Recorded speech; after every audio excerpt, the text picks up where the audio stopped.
Morning बच्चा लोग, कैसे हो आप सभी। आई होप कि आप सब अच्छे होंगे और मज़े में होंगे।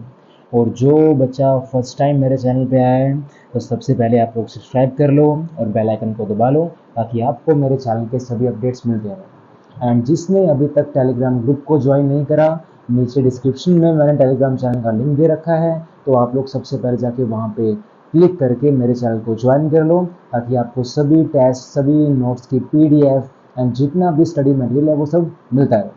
ठीक है। और बच्चों, जिन्होंने इससे पहले का लेक्चर नंबर 1 नहीं लगाया है तो प्लीज़ मेरी आपसे रिक्वेस्ट है कि लेक्चर नंबर 1 लगा कर आओ। बेशक आप लेक्चर नंबर 1 को 2x में करके देख लो, पर उसको बिना देखे यहाँ मत आना, बिकॉज आपको ये बिल्कुल भी समझ नहीं आएगा। ठीक है। तो मेरी आपसे रिक्वेस्ट है कि सबसे पहले आप जाओ और ऊपर वाली वीडियोस को देख के आओ। और बच्चा लोग, एक रिक्वेस्ट और है आपसे कि ना, मुझे एनकरेजमेंट कैसे मिलती है, मुझे मोटिवेशन कब मिलती है आपको पढ़ाने की?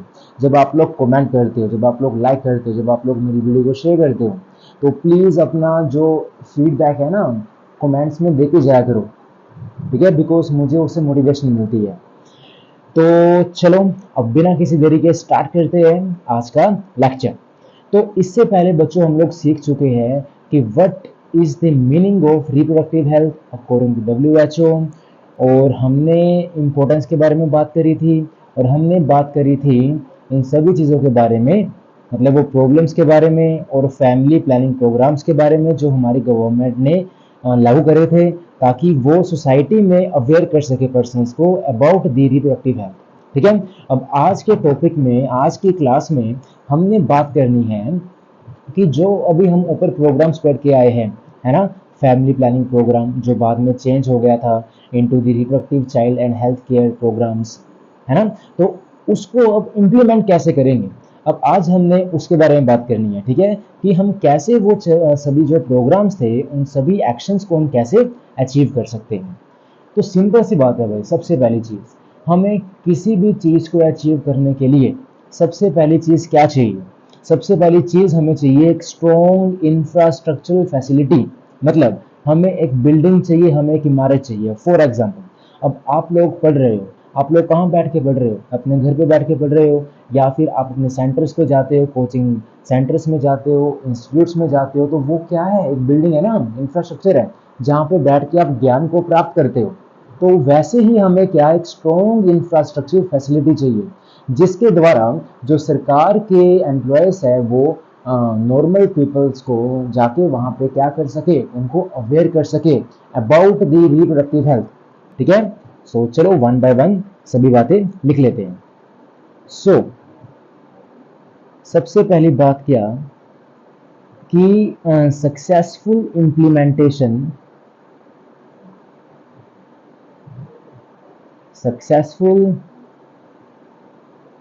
इम्प्लीमेंटेशन of various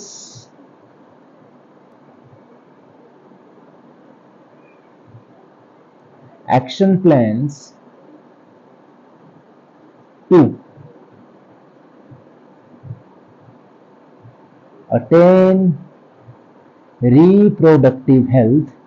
अब बच्चों मैं आपको नोट्स की फॉर्म में सभी बातें लिखवा रहा हूँ। ठीक है, तो सभी चीज़ें मेरे साथ आप कॉपी में लिखते रहो। मैं आपको नोट्स फॉर्म में जानबूझ के लिखवा रहा हूँ ताकि आपके पास नोट्स रहे। ठीक है, अदरवाइज मैं आपको वैसे भी समझा सकता हूँ फटाफट, बट उस चीज़ से कोई फ़ायदा नहीं है, क्योंकि जब तक आपके पास खुद के नोट्स, अपने हैंड रिटन नोट्स नहीं होंगे तब तक आपको चीज़ें समझ नहीं आएगी। ठीक है, तो इस सभी चीज़ों को आप मेरे साथ साथ राइट डाउन करते रहो। To attain reproductive health requires, उनको क्या क्या, हमें क्या क्या चाहिए, अब उसकी बात करते हैं। तो सबसे पहली चीज़ क्या चाहिए? A strong infrastructural facility. क्या चाहिए? एक स्ट्रॉन्ग इंफ्रास्ट्रक्चरल फैसिलिटी चाहिए। सेकंड चीज, अब हमारे पास बिल्डिंग आ गई, अब उस बिल्डिंग के अंदर में वर्कर्स भी तो चाहिए जो वो काम करेंगे। तो सेकंड चीज हमें क्या चाहिए?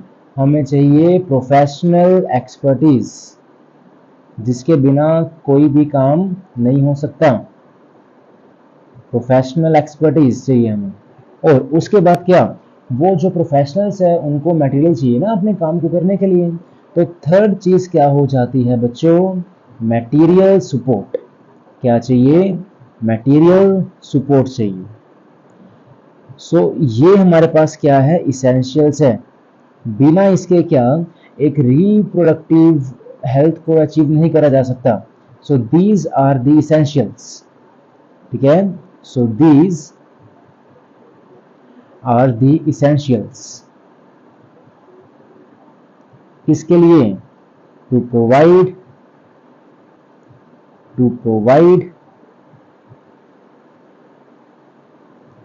medical assistance, to provide medical assistance and care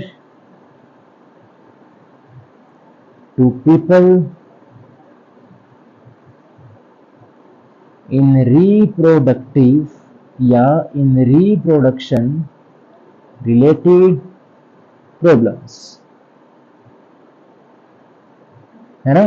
जैसे कि जैसे हो गई क्या, प्रेगनेंसी, या हो गई क्या, delivery, STDs, abortion, contraception,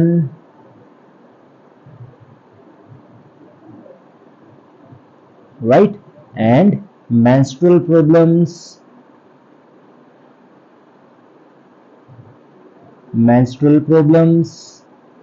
and infertility.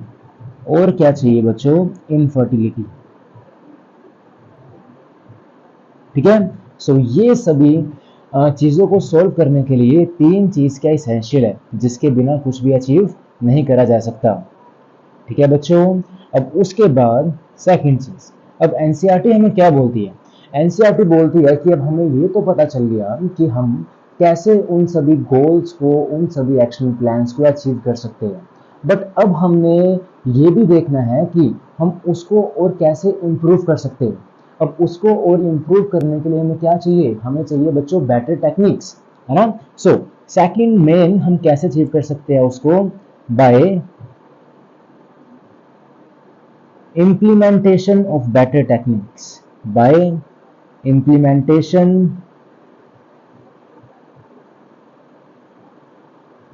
of better techniques and new strategies,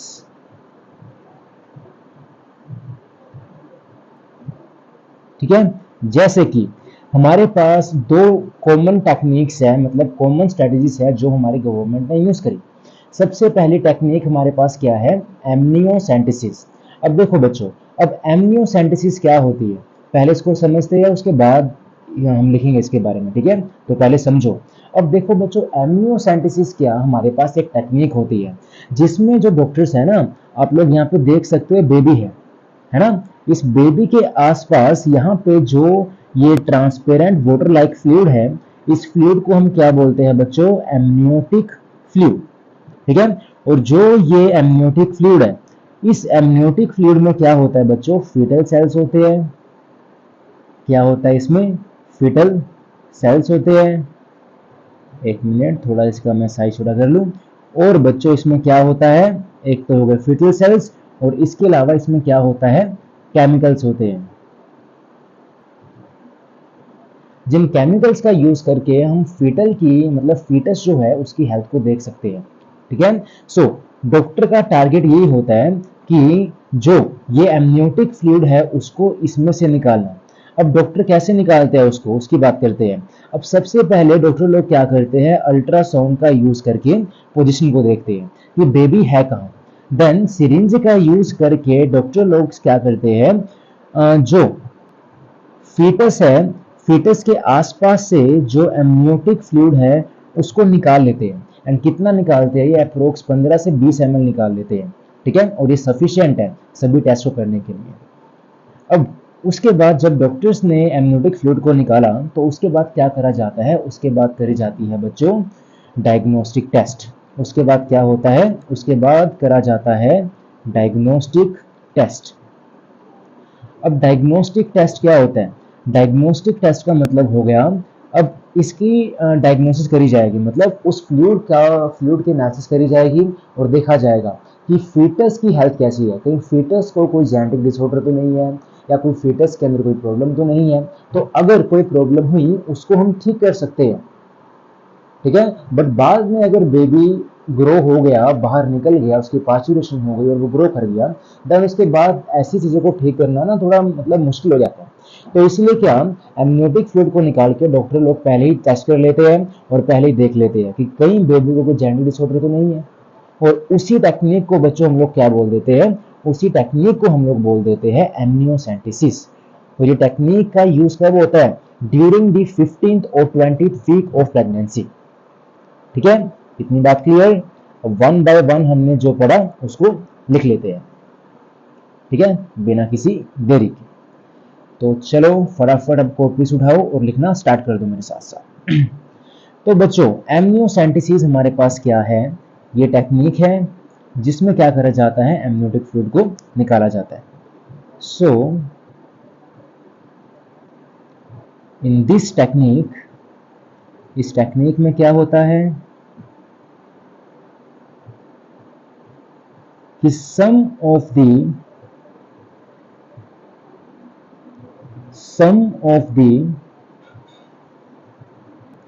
amniotic fluid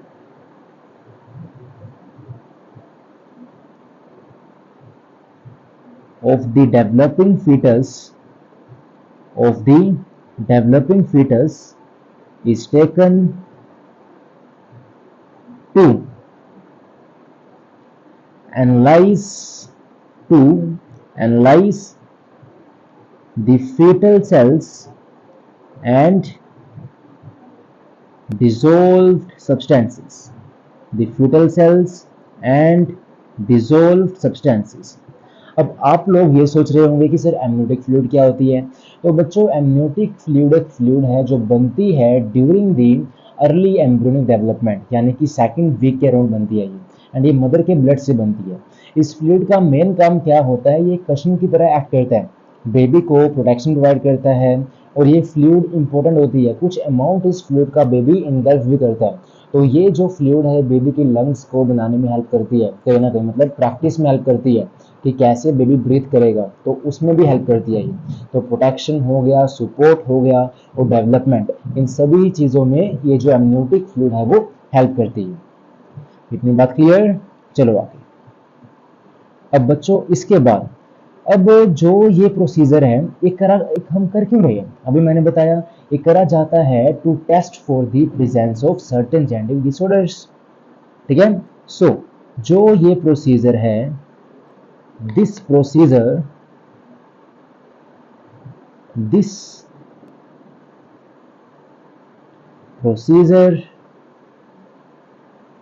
is used to test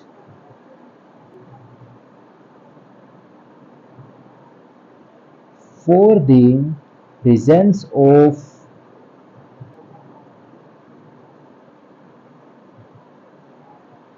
certain genetic disorders, जैसे कि जैसे क्या क्या हो गया? डाउन सिंड्रोम हो गया। अब देखो बच्चों डाउन सिंड्रोम जो है वो हम पढ़ेंगे इससे नेक्स्ट चैप्टर में, यानी कि ये हम लोग पढ़ते हैं मेंडल वाले चैप्टर में, तो वहाँ आपको सब ये जो डिसीज है वो क्लियर होंगे, ठीक है। इससे पहले अभी आप इस चैप्टर में इसके जस्ट नाम याद रखो कि डाउन सिंड्रोम हो गया, सिकल सेल एनीमिया हो गया, बिकॉज अगर मैं इसके बारे में एक्सप्लेन करूंगा तो बहुत टाइम लग जाएगा, ठीक है, एंड ऐसे आपको समझ भी नहीं आएगा।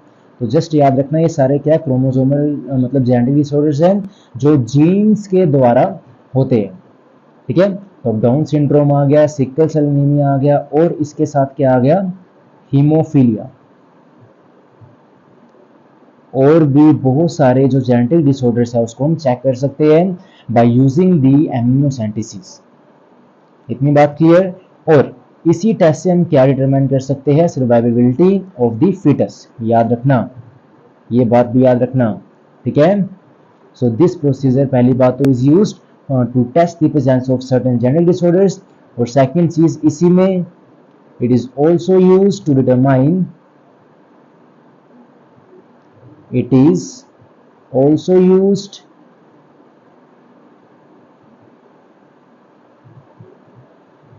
to determine, मतलब ये एनसीईआरटी बोलती है। अब देखो भाई सिंपल सी बात है कि जब हम जेनेटिक डिसऑर्डर्स का टेस्ट चेक करेंगे तो उससे पता चल जाएगा कि फीटस के सर्वाइवल कितने चांस है। अगर तो उसको डिसीज हुआ खतरनाक वाला तो वो मतलब बचेगा ही नहीं, पर अगर वो हुआ थोड़ा स्टार्टिंग की स्टेज में, देन उसको हम क्योर कर सकते हैं, है ना। तो इस टेस्ट से हम ये भी देख सकते हैं कि फीटस की सर्वाइबिलिटी का रेट क्या है। So it is also use to determine the survivability of foetus, ठीक है। अब ये स्टेटमेंट 22 बच्चों आ सकता है, तो इसलिए मैं लाइन लिखवा रहा हूँ क्योंकि एकदम से मेरे माइंड में याद आ गया तो लिखवा दिया, ठीक है। तो it is also used to determine the survivability of the foetus. अब बच्चों सेकंड चीज, अब ये पढ़ने से पहले, सेकंड टेक्निक पढ़ने से पहले एक पॉइंट और है इसका जो आपको याद रखना है। Just give me a second, थोड़ा सा इसको सेट कर दिया जाए बिकॉज तभी वो पॉइंट आएगा।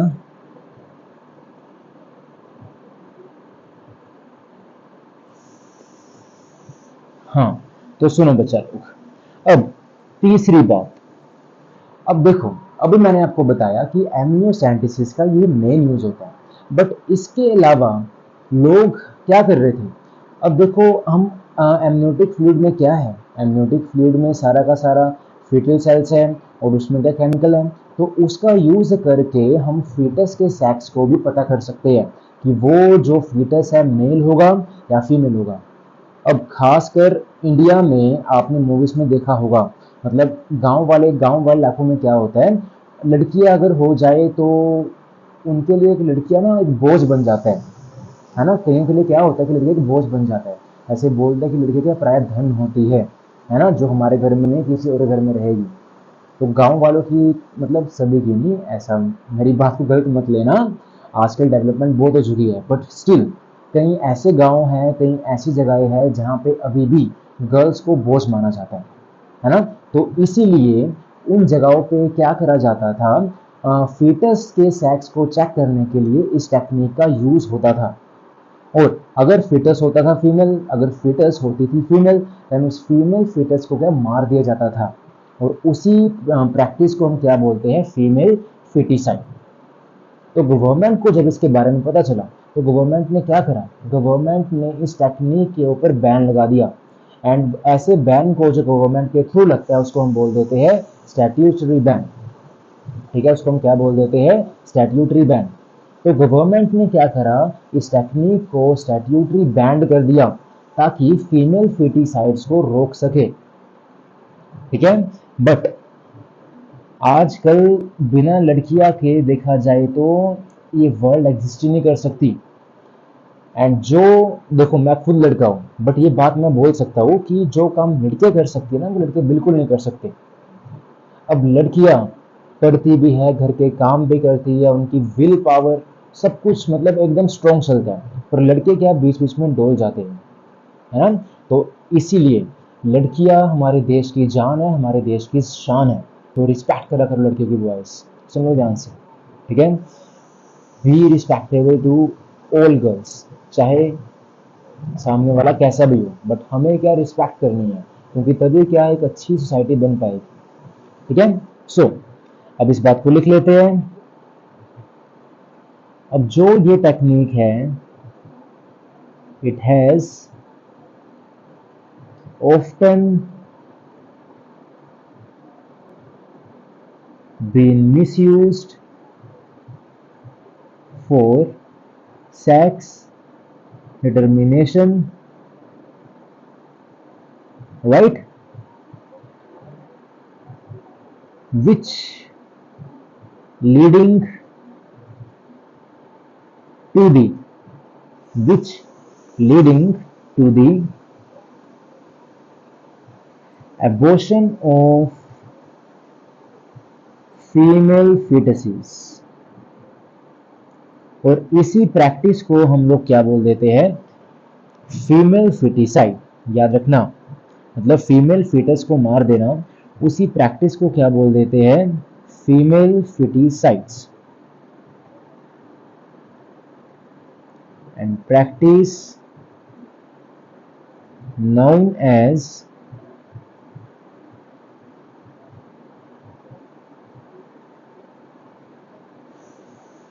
Female feticides. तो इसी चीज को रोकने के लिए, so therefore to stop this,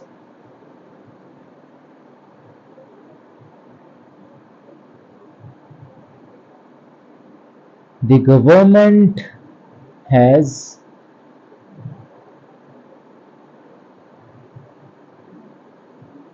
imposed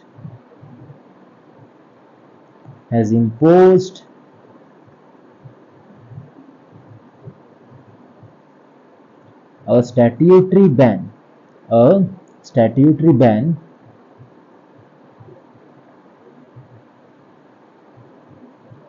on using amniocentesis for identifying the sex of the unborn child। ठीक है, तो गवर्नमेंट ने फीमेल फिटिसाइड्स को रोकने के लिए क्या लगा दिया, स्टैट्यूटरी बैन लगा दिया इस टेक्निक पे।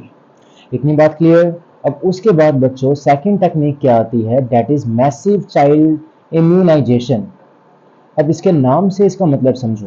देखो मैसिव मतलब क्या, लार्ज अमाउंट में, चाइल्ड मतलब क्या, बच्चे, इम्यूनाइजेशन का मतलब क्या, उनकी इम्यूनिटी को इंक्रीज करना। अब जब आप छोटे बच्चे थे, बड़ी शरारत करते थे, यहाँ वहाँ मुंह मारते थे, मतलब यहाँ वहाँ मुंह मारते थे, इन द सेंस की मिट्टी खाते थे, साबुन खाते थे, पाउडर खाते थे, और मम्मी का दिमाग खाते थे, और अब सर का दिमाग खाते हो, है ना। तो जब आप ये सब गंदी चीजों को खा रहे हो, मतलब सर का दिमाग, मेरा दिमाग गंदा नहीं है, और दूसरी मिट्टी वगैरह हो गई वो चीज, तो जब वो चीज आप लोग खा रहे हो, तो उसके खाने से क्या होगा, जो बाहर के गंदे बैक्टीरियाज है, जो माइक्रोब्स है, वो आपकी बॉडी के अंदर जाएंगे, and they will cause a serious disease in your body, है ना। तो बच्चों को तो क्या पता क्या अच्छा क्या बुरा, तो वो सब कुछ खा जाते हैं, अब चाहे कुछ भी हो, है ना। तो इसी चीज से बचने के लिए गवर्नमेंट ने क्या करा, उन्होंने इंजेक्शन वाले, मतलब जो इम्यूनाइजेशन के प्रोग्राम्स उनको स्टार्ट करा। फॉर एग्जांपल, आप जब छोटे थे आपको पोलियो की ड्रॉप्स पिलाई होगी, है ना, तो वो क्या है, वो इसी का तो प्रोग्राम है। उसके बाद जब आप 5 साल के हुए थे, उससे पहले आपको इंजेक्शन लगेंगे काफी सारे, है ना, तो वो जो इंजेक्शन आपको लगे वो भी क्या, इसी का पार्ट है। ठीक है, तो वही सब क्या है, massive child immunisation. So it refers to, लिख लेते हैं फटाफट, इट रेफर्स टू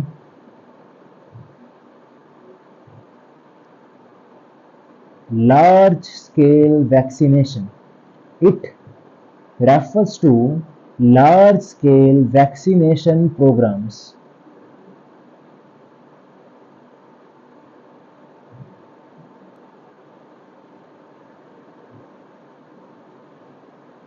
aimed, जिसका एम क्या है, eight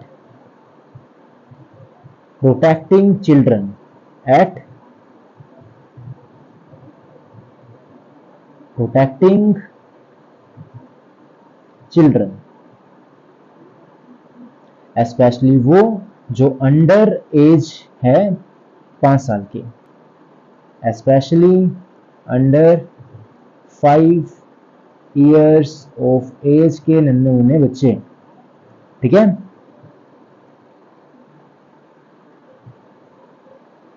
from vaccine preventable diseases, from vaccine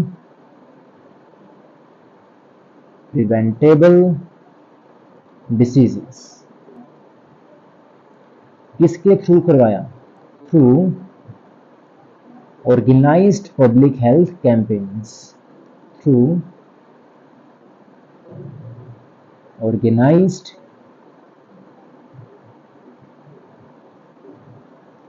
public health campaigns. ठीक है, इतनी बात क्लियर। चलो अब इसके बाद बच्चों थर्ड पॉइंट। तो अभी तक हमने क्या दो बातें सीखी कि उस चीज को कैसे अचीव करा जा सकता है। तो सबसे पहली बात क्या, तीन इसेंशियल चीजें हमने सीखी। क्या क्या सीखा? सबसे पहला strong infrastructural facility, professional expertise और मटेरियल सपोर्ट, बिना जिसके रिप्रोडक्टिव हेल्थ या रिप्रोडक्शन रिलेटेड प्रॉब्लम्स को अचीव नहीं करा जा सकता। सेकंड चीज हमने क्या सीखी कि नई नई बेटर टेक्निक्स बनती रहनी चाहिए और नई नई स्ट्रेटजीज भी बनती रहनी चाहिए ताकि उन सभी चीज़ों को क्या करा जा सके, अचीव करा जा सके। अब उसी में से हमने दो टेक्निक्स के बारे में पढ़ा अभी। सबसे पहली थी एमनियोसेंटेसिस, जिसमें क्या होता है कि एमनियोटिक सैक में से एमनियोटिक फ्लूइड को निकाला जाता है और फिर उसके बाद उसी फ्लूइड में से क्या करा जाता है, बेबीज को चेक करा जाता है कि कहीं उनके अंदर कोई जेनेटिक डिसऑर्डर तो नहीं है। उसके बाद इस टेक्निक को क्या कर दिया गया, बैन कर दिया गया बाय गवर्नमेंट, ताकि फीमेल फीटिसाइड्स को रोका जा सके।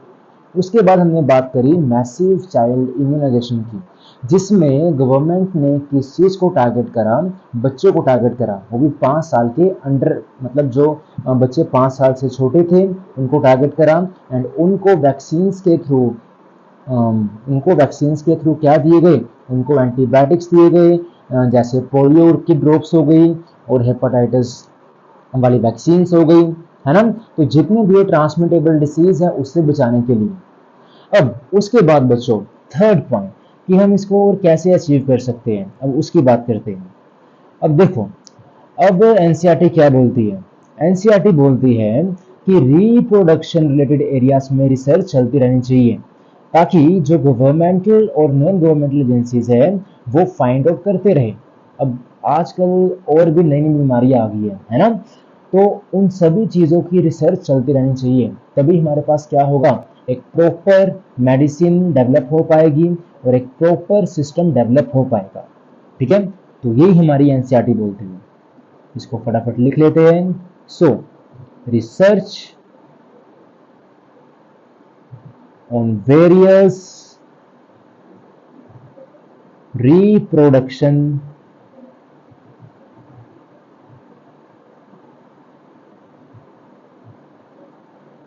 related areas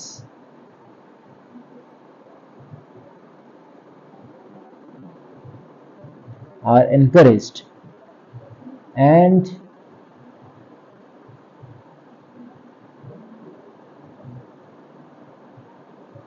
supported, और उसको सपोर्ट कौन कर रहा है, by governmental and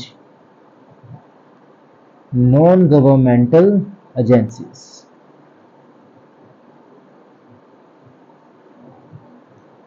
to find out new methods and to improve the existing one and to improve the existing ones। जैसे कि हमारी एनसीईआरटी में एक इंस्टीट्यूट का नाम मेंशन कर रखा है और वो इंस्टीट्यूट कौन सी है, CDRI, यानी कि सेंट्रल, ये नाम बच्चों बहुत इंपॉर्टेंट है तो इस नाम को याद रखना है, like Central Drug Research Institute। ठीक है, सेंट्रल ड्रग रिसर्च इंस्टीट्यूट, जो कि कहाँ है, जो कि लखनऊ में है। तो यहाँ पे जो आप लोग इमेज देख सकते हो, ये इमेज किसकी है, CDRI की ही है, यानी कि सेंट्रल ड्रग रिसर्च इंस्टीट्यूट की इमेज है ये। जो आप लोग देख सकते हो। एंड ये जो इंस्टीट्यूट है ये कहाँ पे है, लखनऊ में है। तो इस इंस्टीट्यूट ने अभी हमें एक ड्रग फाइंड करके दिया है, मतलब एक ओरल कॉन्ट्रासेप्टिव पिल इन्होंने फाइंड करी है जिसका नाम क्या है, सहेली। अब हम थोड़ी सी उसके बारे में बात करेंगे। तो जो CDRI है, इन्होंने एक न्यू ओरल कॉन्ट्रासेप्टिव ड्रग को बनाया है, ठीक है। सो दे डेवलप्ड एक न्यू ओरल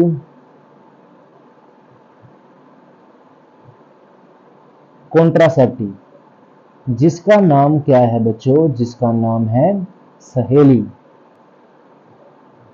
बिल्कुल सही समझे। सहेली का मतलब क्या हो गया, दोस्त। और ये सहेली, और सहेली किस में होता है, मेल में या फीमेल में? मेल में तो सहेला होता है, तो सहेली कहाँ होती है, फीमेल्स में। तो जो ये ड्रग है ये किसके लिए है, ये फीमेल्स के लिए ही है, ठीक है। So for the females. और याद रखना यहाँ पे क्या लिखा है, ओरल। ओरल मतलब क्या, इसको जो ये ड्रग है उसको माउथ से लिया जाता है। अब देखो फीमेल्स में कई ऐसे ड्रग्स भी है, मतलब रिप्रोडक्शन रिलेटेड ड्रग्स की बात कर रहा हूँ मैं, जिसको क्या विजाइना में रखा जाता है, ठीक है। तो जो सहेली है वो ओरल कॉन्ट्रासेप्टिव ड्रग है, तो इसको क्या ओरली लिया जाता है, ठीक है।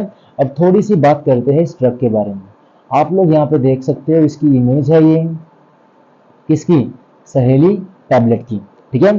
तो इसके ऊपर आप लोग ये केमिकल का नाम पढ़ सकते हो, है ना। इस केमिकल का नाम क्या है, सेंट क्रोमैन। अब ध्यान से सुनना ये बात।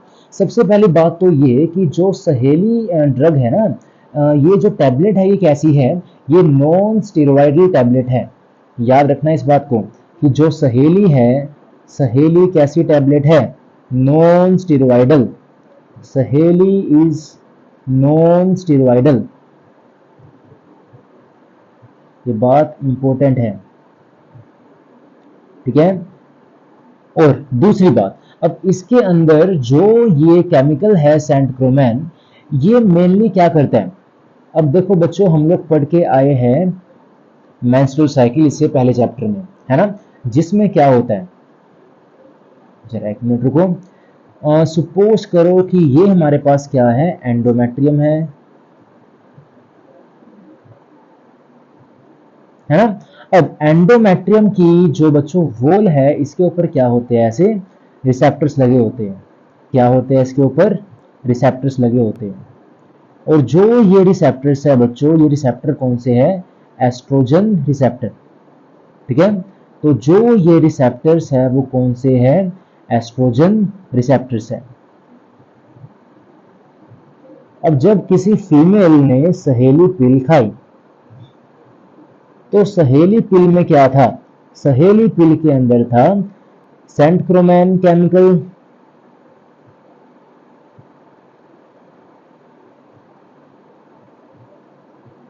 है ना।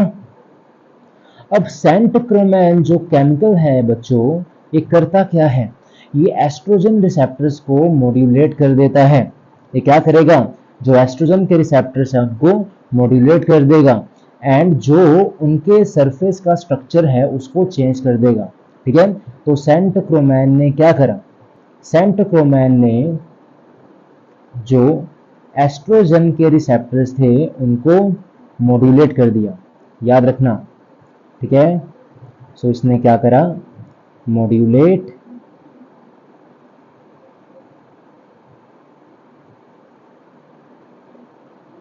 Oestrogen receptor. इसने क्या करा, जो एस्ट्रोजन के रिसेप्टर्स थे उसको मॉड्यूलेट कर दिया। अब जब एस्ट्रोजन के रिसेप्टर्स ही बच्चों क्या हो गए, मॉड्यूलेट हो गए। अब आप लोग मुझे बताओ कि अगर एस्ट्रोजन आया, अब इसके स्ट्रक्चर क्या कर दिया, इन्हें मॉड्यूलेट कर दिया, किसने, सेंट क्रोमैन ने। मतलब इसका जो स्ट्रक्चर है वो थोड़ा सा बिगड़ गया। दैट मीन्स कि अब जोन सा ये एस्ट्रोजन है ये इसके ऊपर बाइंड नहीं कर पाएगा, है ना, कि जो ये एस्ट्रोजन है इसके ऊपर बाइंड नहीं कर पाएगा। तो अब एस्ट्रोजन इसके ऊपर बाइंड ही नहीं कर पाया, तो दैट मीन्स कि एंडोमेट्रियम की जो वॉल है वो थिक नहीं हो पाएगी। समझ में आया? इसको लिख लेते हैं फटाफट ताकि आपको समझ आए अच्छे से। और अब यहाँ पे हुआ क्या बच्चों, सेंट क्रोमैन ने क्या करा,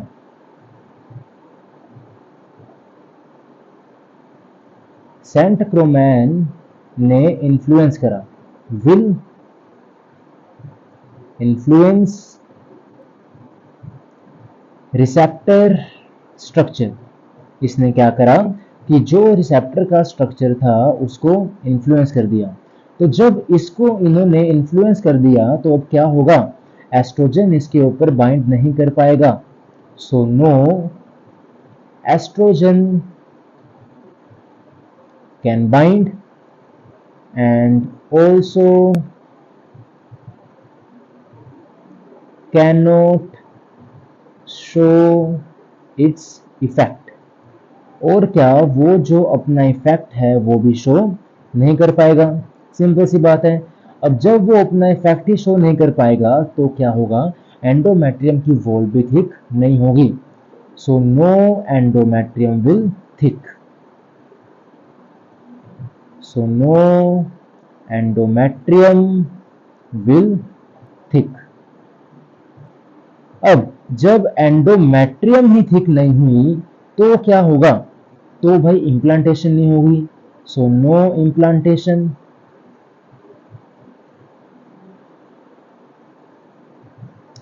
एंड जब इम्प्लांटेशन नहीं हुई तो लास्ट में क्या नहीं होगा, प्रेगनेंसी ही कंसीव नहीं होगी। So therefore in last there will be no pregnancy. So वहां पे क्या, प्रेगनेंसी भी नहीं होगी। तो सहेली ने क्या करा, सहेली जो ड्रग था उसने ऐसे प्रिवेंट करा, किसको प्रिवेंट करा, प्रेगनेंसी को। ठीक है, याद रखना। इसको यहां ले के चलते हैं और इसको कर देते हैं इरेज। ठीक है बच्चों, समझ में आया? सो यहाँ पे सहेली ने क्या करा, जो एंडोमेट्रियम की वॉल के ऊपर रिसेप्टर्स थे उसको मॉड्यूलेट कर दिया। याद रखना ये क्या है हमारे पास, एंडोमेट्रियम वॉल ऑफ यूट्रस। ये क्या है, एंडोमेट्रियम वॉल है किसकी, ऑफ यूट्रस। समझ गए इतनी बात? तो ऐसे जो ये सहेली टैबलेट है वो काम करती है। अंडरस्टूड? अब लास्ट टॉपिक आज की क्लास का, दैट इज कि अब हमें कैसे पता चलेगा भाई कि जो रिप्रोडक्टिवली हेल्दी सोसाइटी है, या मतलब कि एक सोसाइटी है उसकी जो रिप्रोडक्टिव हेल्थ है वो इम्प्रूव होने लगी है। अब हमें कैसे पता चलेगा इसके बारे में, तो अब हम इसकी बात करेंगे। ठीक है, तो now we will discuss about the sign of improved reproductively healthy society. तो वन बाय वन अब इसकी बात करते हैं। ठीक है, सुनो ध्यान से।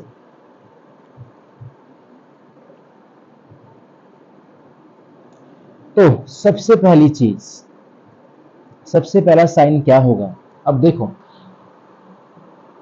अगर तो सरकार अपना काम अच्छे से कर रही है, दैट मीन्स कि जो रिप्रोडक्टिव हेल्थ की अवेयरनेस है वो घर घर में पहुंच रही है।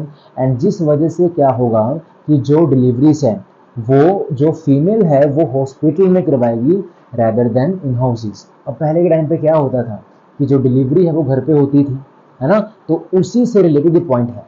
तो एनसीईआरटी ने बोला कि अब अगर हम पहले के टाइम की बात करें कि जो पहले के टाइम पर डिलीवरीज है वो कैसे होती थी, वो घर पे होती थी, वो दाइया आती थी जो क्या करती थी, बेबी को डिलीवर करके चली जाती थी।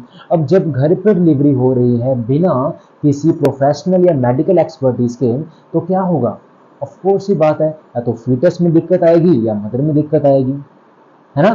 पर अगर गवर्नमेंट ने अवेयर कर दिया पर्सन को कि तुम हॉस्पिटल में जाके under the professional medical expertise ही अपनी डिलीवरी करवाओ, तो उससे क्या होगा कि जो ये रिस्क है इन्फेंट का और मदर का वो कम हो जाएगा। सिंपल सी बात है। तो पहला साइन यही होगा क्या, कि जो मैक्सिमम नंबर ऑफ डिलीवरीज है वो कहाँ होगी, in the medical assisted way rather than in houses. ठीक है, तो सबसे पहला साइन क्या हुआ कि increased number of medically assisted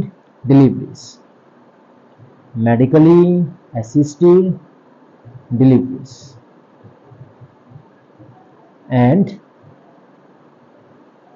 better postnatal care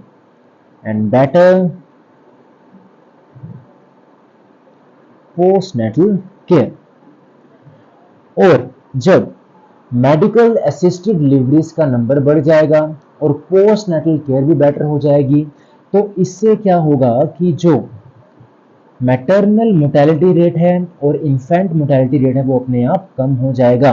तो इससे क्या होगा कि जो MMR है यानी कि मदर का मरने का जो रेट है, मदर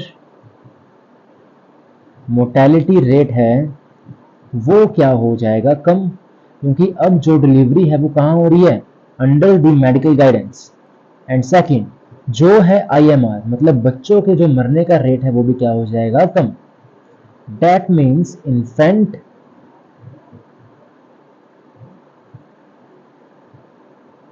मोर्टेलिटी रेट वो भी क्या हो जाएगा कम।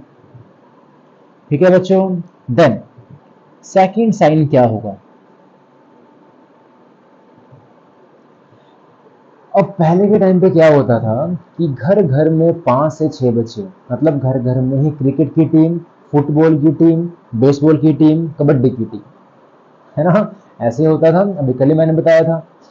पर अगर एक कपल में मतलब एक फैमिली में जो नंबर ऑफ चिल्ड्रन है वो कम है, यानी कि 2 है या 1 है, तो दैट मीन्स कहीं ना कहीं जो रिप्रोडक्टिव हेल्थ है सोसाइटी में वो बढ़ रही है। ठीक है। सो सेकंड क्या आ गया कि स्मॉल फैमिलीज के नंबर बढ़ रहे हैं। Increased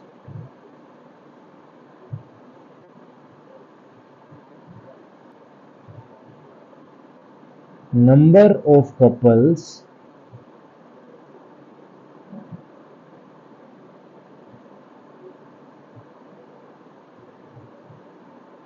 with small families. ठीक है, increase number of couples with small family. तीसरा कि जो सेक्स रिलेटेड डिसीज है लाइक STD हो गया, है ना, एड्स हो गया, HIV हो गया, उसका जो डिटेक्शन है वो बेटर हो गया है एंड उसका जो क्योर है वो भी बेटर हो गया है। तो it is also a sign of good reproductively healthy society. So third क्या आ गया बच्चों, better detection and cure of STD and cure of STDs। ठीक है।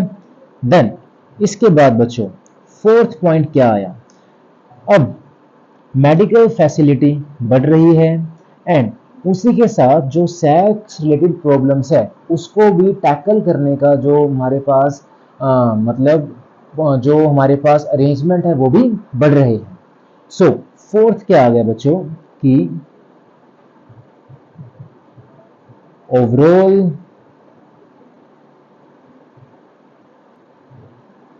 increased medical facilities for all sex related problems, for all sex related problems। ठीक है बच्चों, तो इसी के साथ हमारा जो फर्स्ट टॉपिक है NCERT का, that is problem and strategies of reproductive health, वो होता है बच्चों खत्म। एंड आई होप कि आपको आज का टॉपिक समझ आया हो। तो अगर कोई भी आपका डाउट है, कुछ ऐसा पॉइंट है जो आपको समझ नहीं आया, आप मुझे कमेंट करके बता सकते हो या फिर टेलीग्राम ग्रुप पे जाके आप मेरे से वहाँ पे डाउट ले सकते हो। एंड जो ये नोट वाली PDF है मैं आपको टेलीग्राम ग्रुप पे ही जाके वहाँ डाल दूंगा, तो आप लोग वहाँ से डाउनलोड कर सकते हो। ठीक है। तो तब तक के लिए पढ़ते रहो, हंसते रहो और जी जान से मेहनत करते रहो। अब मैं मिलूंगा आपको कल एक नए लेक्चर के साथ, एक नई शुरुआत के साथ। ठीक है बच्चों, तब तक के लिए बाय बाय, टेक केयर।